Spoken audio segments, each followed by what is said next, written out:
How to log in to Suncorp Bank mobile banking app. Hey everybody, welcome back to official help desk. In today's video, I'm going to show you step-by-step process of how you can get logged into your Suncorp account through your mobile banking app.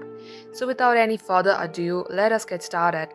Head over to your Play Store and make sure that you have installed Suncorp app in your device. Simply type in Suncorp app at the top search bar and tap on install. Once you do so, tap open the app. Here, tap on accept the terms and conditions.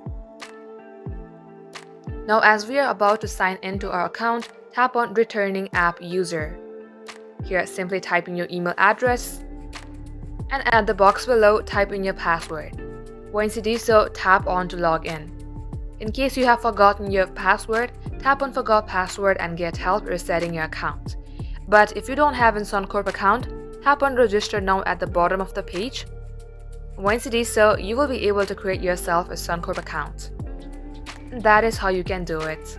That wraps up today's tutorial. If you would like to see more videos on this topic, then all you have to do is comment down below and we will make a video on that topic. In the meantime, do like this video and subscribe to our channel, and don't forget to hit the notification bell icon to never miss an update from us. Thank you for watching, and I'll see you in our next upload.